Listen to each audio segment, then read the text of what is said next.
Tertulia de mercados en Capital Intereconomía.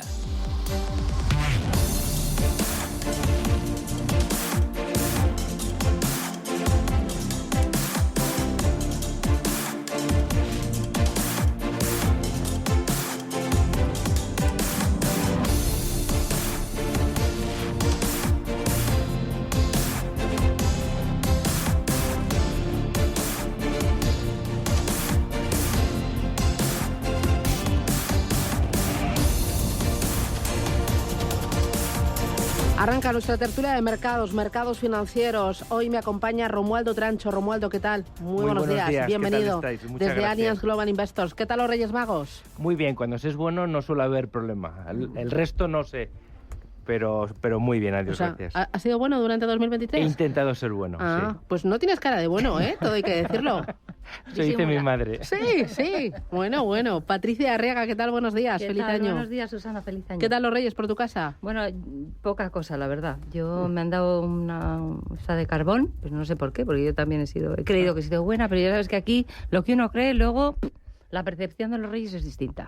Así que a mí me han engañado este año. Sí. Me han engañado. Bueno, será que a lo mejor la carta no la escribiste como tenías. Ya no, 2024 ya no. Vale. Bueno, va todo bien. Bueno, Patricia Arriaga, subdirectora general de Pictet Asset Management en Iberia y Latinoamérica. Me acompaña Juan Fierro. Juan, ¿qué tal? Buenos días. Muy buenos días. Tú tienes cara de bueno. Yo tengo cara de bueno. Sí, y siempre la he tenido. Bien. Y nunca va a cambiar. La cara de bueno que tengo es... ¿Y los Reyes han cumplido? Y los Reyes fenomenal, por supuesto. Siempre. ¿Y ponéis muchos regalos? Ponemos regalitos para todos. Vale. Para padres, madres, sobrinos. ¿Y el arranque de semana? Bien. ¿Sí? Doloroso después de las Navidades, pero bien. ¿Cuesta, sobreviviremos. ¿sí? Cuesta mucho. Bueno, poquito a poquito. Juan Fierro es director asociado en Janus Henderson y me acompaña Rafael Aldama. Rafa, ¿qué tal? Buenos días. ¿Qué tal, Susana? ¿Cómo ¿Cuánto estás? tiempo sin verte? Mucho. Feliz año nuevo. Igualmente. Oye, este arranque de semana, ¿qué tal? ¿Cómo lo llevas? Bien, resignado. Y cumpliendo lo que siempre me ha pasado, que es que me pongo malo durante las vacaciones y vuelvo al trabajo o al colegio y estoy perfecto. Bueno. Una tradición de décadas. ¿Y qué te ha tocado? ¿Gripe o COVID o qué? Algo de eso. Me hice todos los test habidos y por haber, pero... Bueno, es que está pillando fuerte, este año. Sí. ¿No? Es molesto, la verdad. Tampoco es nada muy grave, pero molesto. Bueno, yo te veo estupendo. Bueno, Rafael Aldama es Sales Specialist, Institutional Clients, ¿cómo me lo ponéis cada vez más difícil? En DWS. Oye, 2024. Romualdo, ¿cómo lo veis? Pues el principio de año por lo menos lo vemos con cautela.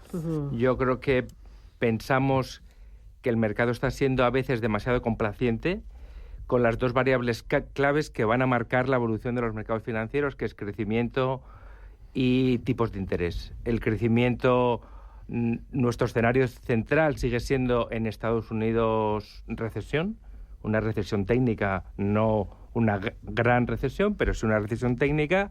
Y por otro lado pensamos que en cuanto a los tipos de interés, teniendo en cuenta que la inflación está demostrando que va a ser más pegajosa de lo que muchas veces el mercado descuenta, pues si no van a subir mucho más de los niveles actuales, pero sí que no esperamos por lo menos hasta la segunda parte de año alguna rebaja de tipos de interés. O sea que esas variables, teniendo en cuenta nuestras expectativas y lo que estamos viendo que descuenta el mercado, pues un poco de cautela. ¿Recesión veis vosotros también en Estados Unidos? Porque es lo que veníamos cacareando durante todo 2023 y al final nada. Nosotros, así como recesión, no vemos. Vemos una desaceleración fuerte en los próximos trimestres que se tendrá que consolidar, ¿no? Estamos hablando de niveles de crecimiento pues muy por debajo de potencial, es cierto, ¿no? En torno al 0,8 en tasa anualizada para Estados Unidos, pero eso no deja de ser un aterrizaje suave.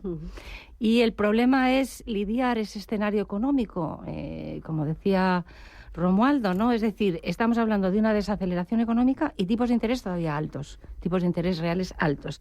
Eso no es fácil de gestionar, porque efectivamente estamos acostumbrados en las políticas, en los ciclos de política monetaria, estamos acostumbrados, desaceleración económica del empleo, y entonces ahí hay unas dinámicas de bajadas de tipos. Pero entonces, en ese escenario yo creo que positivos, desaceleración económica fuerte. Europa está ya en recesión técnica, eso sí es cierto, pero efectivamente con volatilidad, con ese escenario de desaceleración y tipos de interés fuertes. Muy bien. Tipos de interés todavía altos. ¿Tipos de interés en WS altos todavía? ¿Hasta cuándo? Los tipos de interés en principio... A ver, vemos para final de año que va a haber 3 bajadas, tanto en Estados Unidos como... 3 bajadas. 3 bajadas. ¿Qué pasa? O sea, que van tenéis ahí, apuntáis, esto se graba, ¿eh? Esto se graba. Luego te lo recordaré, luego. Está escrito. 3:30. ¿Qué pasa? Que no vemos que vayan a empezar hasta bien entrado el año. O sea, lo que estamos viendo es que con los datos que tenemos ahora, que tienen los bancos centrales ahora mismo encima de la mesa, la política monetaria es suficientemente restrictiva. ¿Qué pasa? Que los datos que tenemos encima de la mesa estamos mirándolos nosotros y los bancos centrales sin parar. Entonces, van a esperar por lo menos hasta junio, hasta las reuniones de junio, para ver si empiezan a bajar tipos. Y a partir de entonces, lo que se ve es que si todo sucede como estamos previendo, vaya a haber una bajada por cada reunión de Banco Central, por cada trimestre, vamos. ¿Y vosotros, en Janus Henderson, cómo lo veis por parte del crecimiento y por parte de los tipos? Yo creo que en el caso de Estados Unidos pensamos desde Janus Henderson que sí que en los 2 primeros trimestres de este año va a haber recesión. Sí. Por recesión técnica. O sea, como en tal. Estados Unidos. En Estados Unidos. En Europa vale. también. En Europa, en el conjunto del 2024 sí va a haber una recesión un poquito más aguda o un poquito más profunda. Pero en el caso de Estados Unidos, primer semestre con tasas negativas y segundo semestre más positivas. En cuanto a políticas monetarias, yo creo que va a ser va a continuar siendo un poco la variable fundamental, y mucho de eso va a estar ligado o vinculado a cómo evoluciona el mercado de empleo en Estados Unidos. Estamos viendo los datos de la última semana, una clara desaceleración en la creación de empleo, pero todavía los datos siguen siendo relativamente buenos. Entonces, vamos a ver cómo evoluciona el empleo en estos primeros meses del año. Y yo creo que eso es lo que va a definir un poco el tono de las políticas monetarias de cara al resto del año. Oye, decía Romualdo que el mercado está excesivamente complaciente. ¿Veis que el mercado está demasiado arriba, demasiado optimista con todo? Va por barrios. En Estados Unidos verdaderamente se ven unas valoraciones, y no hay más que ver también los rallies de las últimas semanas, que lo que te están descontando ya es la siguiente etapa, y la siguiente etapa, que es los tipos ya están bajos, vuelven a subir con fuerza los resultados empresariales. Entonces, ahora mismo sí que lo vemos algo ajustado en Estados Unidos. En Europa es muy diferente. En Europa lo que estamos viendo es que, de hecho, el diferencial entre Europa en valoraciones, en resultados empresariales, es muy diferente Europa a Estados Unidos. Y tiene que recuperar ese espacio, ese gap que existe entre ambos, y es una de las grandes apuestas que tenemos en DWS. ¿Vosotros creéis también que el mercado está muy optimista? Nosotros creemos que sí. Está, desde luego, descontando una acción mucho más agresiva de los bancos centrales que las que el mismo Banco Central ni siquiera tiene previsto. ¿No? Entonces, yo creo que sí, tenemos muchísimas ganas, ¿no? Tenemos muchísimas ganas de alimentar ese ciclo, ¿no? Que fue desde el año 2008, ¿no? El que mantuvo los mercados arriba, los spreads contrayéndose, pero yo creo que en este ciclo va a tardar algo más, y que pensamos que la FED va a ser más cautelosa de lo que el mercado apuesta. Claro, ahí entiendo que va a ser muy importante el tema de la inflación. Viendo ahora, por ejemplo, lo que está pasando con el Mar Rojo, eso puede encarecer de forma muy importante el coste de los fletes, puede provocar también un coste añadido en el tema de ciertos suministros en Estados Unidos y en Europa. ¿Cómo veis el tema de la inflación, Romualdo?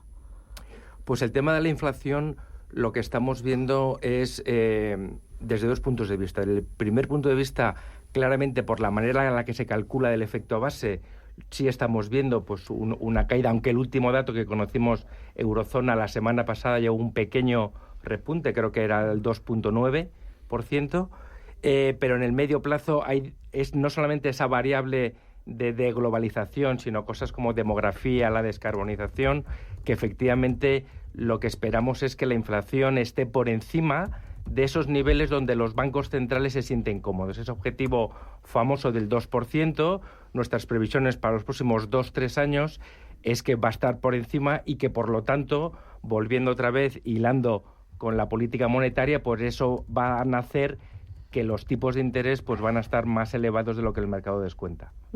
El resto, el tema de inflación, ¿cómo lo veis? Igual, creo que estamos en un claro descenso de las variables de inflación prácticamente tanto en Estados Unidos como en Europa desde el punto de vista cíclico, y en ese recorrido a la baja, pues evidentemente, tanto por el efecto base como por el ciclo, pues sí que podemos tener ciertos repuntes. También es cierto que en Europa, por ejemplo, la retirada de las ayudas al tema del combustible, a la energía, eso también está ayudando o está provocando que repunte la inflación. Yo creo que el escenario base es ese, es una desaceleración de la inflación, pero efectivamente a lo largo de este año, incluso a finales de este año, todavía no alcanzaremos ese objetivo de bancos centrales de en torno al 2%, sino que nos vamos a quedar en torno al 2, 4, 2,5% tanto en Europa como en Estados Unidos. ¿Por el lado de Pictet o por el lado de WS, algo que añadir? No, nada más. Igual. Yo creo que la inflación está aquí para quedarse más tiempo del que pensamos, entre otras cosas porque los bancos centrales no supieron prever, ¿no?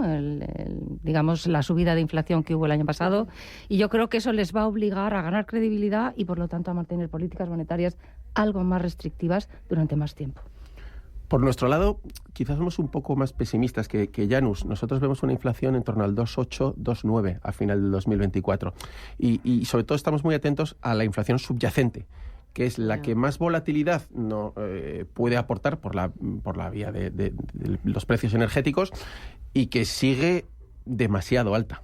Entonces, ahí además es complicado prever qué puede pasar, porque es fundamentalmente la geopolítica la que te va a marcar el precio de la energía. Entonces somos muy, muy cautelosos con la inflación. Muy bien. 8:26, primera parada publicitaria. En este escenario que hemos dibujado para 2024, ¿en qué tipo de regiones, en qué tipo de activos estáis más positivos y por qué? Publicidad y me lo contáis.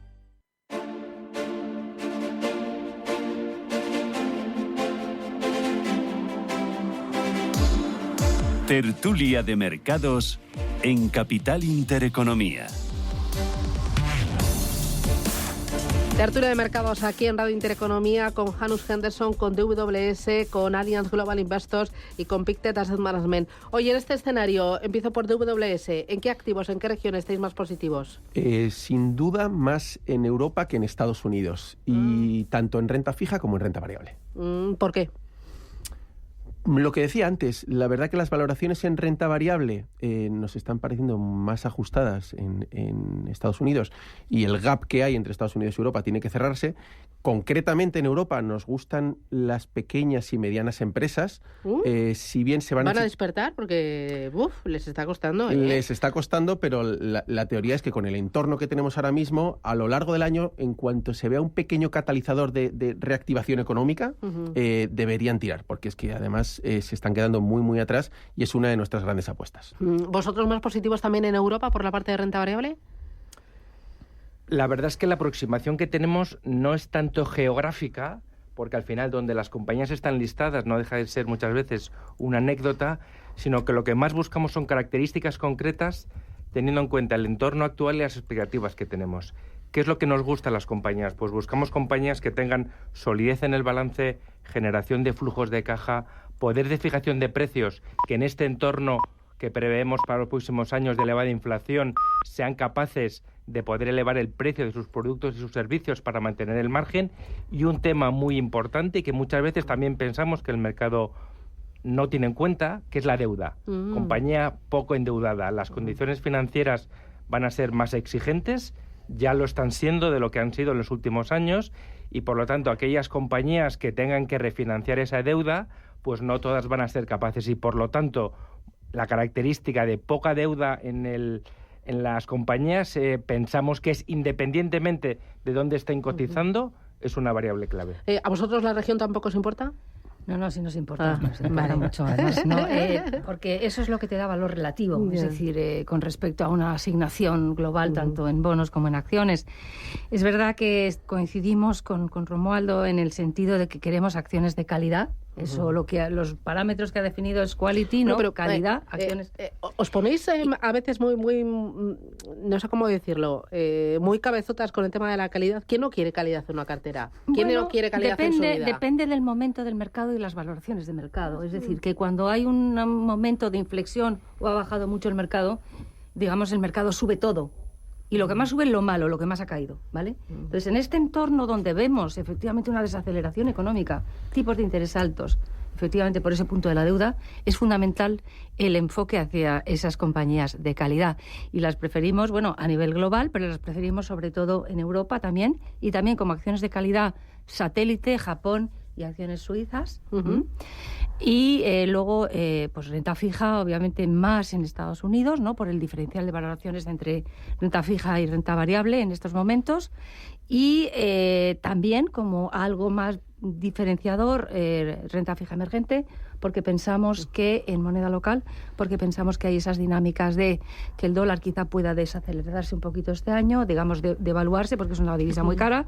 Si encima los tipos de interés bajan, creemos que ahí la deuda emergente podría tener también un punto adicional de valor. Hoy has mencionado Japón. El año pasado fue una de las grandes sorpresas. Lo hizo muy bien. Sí, ocurre cada 10 años. Sí. Lo hemos contrastado con nuestros gestores y cada 10 años, este año hay un subidón. Creemos que la diferencia entre hace 10 años y ahora es que las dinámicas que están involucradas en el mercado japonés son muy diferentes y las valoraciones son muy aceptables y efectivamente el yen es una divisa muy devaluada, un 20 y un 30% con respecto al dólar, y pensamos que entre que políticas monetarias más restrictivas, las valoraciones, las dinámicas de inflación que han aparecido en los últimos 2 años, pues van a hacer que las dinámicas, los japoneses ahorran, invierten en depósitos. Esas dinámicas van a cambiar y van a ser los que van a comprar su propio mercado y van a traer flujos del resto del mundo, que es un mercado que está absolutamente infraponderado, como valor relativo y como apuesta satélite.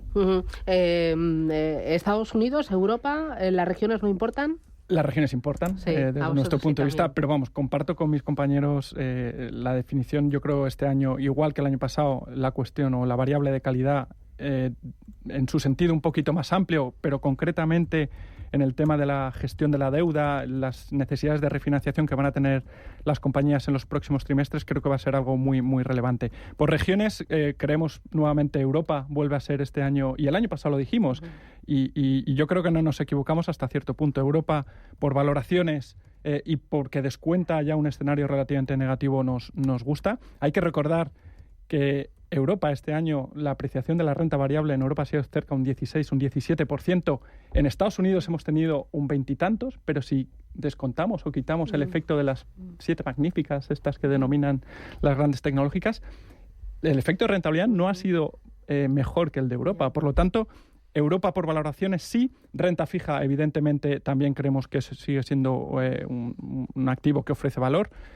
Hay que empezar a añadir duración a las carteras y dentro de lo que es el crédito creemos que el investment grade, la parte de la calidad crediticia alta dentro del crédito va a ser otra de las áreas a tener muy en cuenta. Vale, enseguida voy con renta fija y entramos un poco al detalle de qué esperáis y el tema de la duración, creo que me lo expliques muy bien. Pero antes, mencionaba Patricia el tema de Japón. China, 2023 ha sido la gran decepción. ¿Cómo veis China de cara al año 2024? Pues yo creo que China, dentro de esa aproximación un poco contraria a lo que es el consenso de mercado, nos gusta. Sí. Todas las noticias que vienen son negativas, de confianza, de consumo, del tema del inmobiliario, la deuda, etcétera. Pero si lo miramos un poco desde el punto de vista de valoración, estamos hablando de unas valoraciones, sobre todo en relativo contra otros mercados, muy atractiva.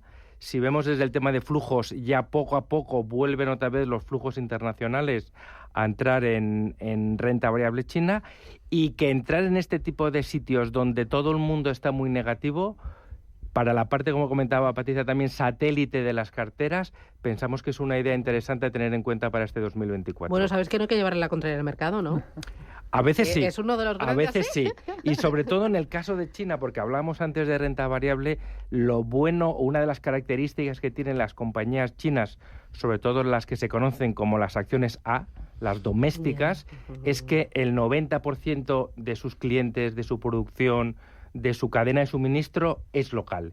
Y que por lo tanto no está tan afectada del ruido que pueda haber en Europa, en Estados Unidos, etcétera, y por lo tanto, si las medidas de apoyo gubernamentales que siempre hay para sostener la economía, pensamos que este año puede crecer en torno a un 4,5%, que otra vez, aunque está un poco por debajo de ese famoso 5% que siempre se marca el gobierno, pero si vemos respecto al crecimiento esperado para otros mercados desarrollados, pues es bastante relevante. Por lo tanto, positivos. ¿Vosotros en China también? Yo creo que desde el punto de vista contrarian sí. Sí. Pero desde el punto de vista fundamental menos, la verdad, las cosas como son. Yo creo que China está tocada, está tocada. China ha crecido siendo la fábrica del mundo y eso pues hoy por hoy no ya solo porque efectivamente el modelo económico está orientado, sino porque el consumidor está tocado por el tema inmobiliario. Entonces hay que ver cómo actúa el Banco Central de China para efectivamente dinamizar el mercado. Tiene que intervenir mucho más, dar mayor liquidez, bajar mucho más los tipos, aunque efectivamente si tengo que apostar blanco, negro, China o no, yo pondría algo de pasta. Yo pondría algo de pasta ahí, efectivamente, porque es mejor estar invertido en esas valoraciones tan deprimidas que no. Pero desde el punto de fundamental, no. A ver, Rafa, que me está mirando. No, coincido con ellos, pero casi no solo por ser contrario, sino porque es verdad que ha habido unas dinámicas reguleras en los últimos meses, pero es que creemos que ya ha tocado fondo. O sea, todo este tema del inmobiliario, el lado de las corporaciones locales, es verdad que, igual que lo vemos nosotros, lo ven los propios chinos y actúan en consecuencia. Existe apoyo fiscal al crecimiento, existe una verdadera dinámica de urbanización que dinamiza la economía, de tal manera que creemos que sí que puede haber tocado fondo China y que puede ser una apuesta interesante para 2024. ¿Dices algo? No. Cierta cautela. ¿Cautela? Jugaría China posiblemente a través de Europa, vía compañías exportadoras, por ejemplo. Más prudente. Última parada publicitaria a la vuelta. ¿Estilo de inversión, value o growth? ¿Qué es lo que puede funcionar mejor en este 2024? Y luego, ¿alguna temática de inversión o lo de las temáticas ha quedado para el pasado? O quizás de las temáticas las que mejor aguantan son todo lo relacionado con inteligencia artificial, todo lo relacionado con tecnología y transición energética. Son las temáticas ganadoras de los próximos 10 años. Y bueno, lo que queráis, que es lunes. Publicidad y volvemos.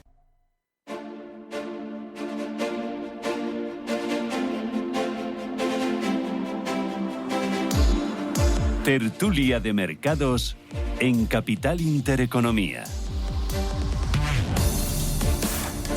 Tertulia de mercados, hoy con Juan Fierro de Janus Henderson, con Rafael Aldama de DWS, con Romualdo Trancho de Allianz Global Investors y con Patricia Arriaga de Pictet Asset Management. ¿Value o growth? ¿Qué estilo de inversión puede funcionar mejor? Pues a ver, voy a hacer la respuesta fácil y haría el tema blend. Un poquito de value y un poquito de growth. Porque, o sea, no te mojas. No, más que nada porque yo creo que estamos en un entorno en el que todavía parece que no hemos llegado al final del ciclo en cuanto a políticas, sí en cuanto a actividad, subidas de tipos, pero yo creo que todavía los próximos 2-3 meses no estamos en esa parte en la que el value puede empezar a funcionar mejor. Entonces yo me inclino por este 2024 en que se tengan los dos estilos en cartera y creo que los dos pueden funcionar bien. ¿Blend? ¿No os mojáis ninguno? Es que... O sea, me encantan los nombres que le ponéis a las cosas. La verdad es que value versus growth es un debate de hace 10 años. Ya ha pasado. Ya ha pasado. O sea, lo que hay que buscar son, que hablábamos antes, características determinadas que queremos buscar en los negocios en los que queremos estar para los próximos 10 años. Entonces, las características, si hacemos una encuesta aquí en la mesa o en la calle de defíneme una compañía value y defíneme una compañía growth o de crecimiento, pues tendríamos tantas respuestas como preguntas que hemos hecho. Por lo tanto, no es tanto value versus growth, ahora mismo es poca deuda, generación de flujos de caja, buenos balances, buenos equipos gestores, poder de fijación de precios, y esas compañías defínenlas como tú quieras, pero esas son las que queremos estar invertidos. ¿Vosotros me decís lo mismo? ¿Me hacéis la cobra con el value growth? No estoy tan de acuerdo. Y al final, si uno ve 2023 y ve los índices, lo que ha hecho el MSCI global, el growth frente al value, la diferencia es abismal. O sea, te ha hecho el growth un 35% arriba y el value un 9%.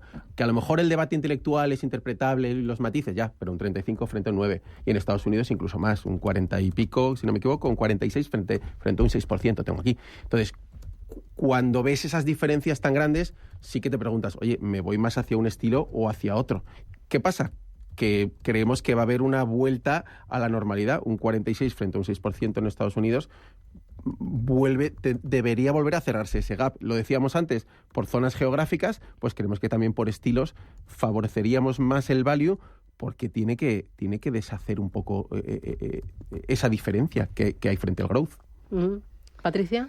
Bueno, yo creo que sí. El growth o value yo creo que depende un poco de las perspectivas de crecimiento. Si habéis dicho que va a haber recesión en Estados Unidos, va a ser muy difícil que el growth lo haga bien. Independientemente, y el value pues a lo mejor lo haría mejor. Efectivamente, ahí yo creo que en ese entorno quizás sí. Aunque es verdad que en un entorno de desaceleración económica, como nosotros preveemos, pues la gente está dispuesta a pagar una prima adicional por encontrar compañías que tengan crecimiento adicional. Yo más que value growth hablaría un poco de más, volver la cartera un poquito más defensiva hacia aquellos sectores que realmente pues no, se han quedado muy atrás, ¿no? Estamos hablando del sector salud, estamos hablando del sector de utilities, estamos hablando del sector industrial, que en esta fase del ciclo pues tampoco debería hacerlo muy bien, pero al volver la cartera un poquito más defensiva hacia sectores más defensivos, incluso consumos básicos, ¿no? Que efectivamente en esa desaceleración pues pueden brillar por valoración y porque se han quedado muy atrás. Y luego, temáticas de inversión. ¿Han quedado 3 realmente sobre la mesa? 3 que realmente pueden sobrevivir y aportar valor a las carteras en los próximos 5 o 7 años, que serían inteligencia artificial, cambio climático y demografía. A mí es, al final, las que me da la sensación, no sé si es algo muy subjetivo, que son las que más peso tienen y más capacidad de resiliencia tienen de cara a los próximos años. Claramente, nosotros ahí coincidimos. La clave está en las subtemáticas de inversión de esos 3 grandes ejes que has comentado. Porque cuando hablamos de inteligencia artificial podemos hablar de temas relacionados pues, con invertir en centros de datos, con invertir en temas relacionados con ciberseguridad. Si hablamos de sostenibilidad, pues hay estrategias muy ligadas a lo que es la regulación de net zero, o hay temas como la temática del agua.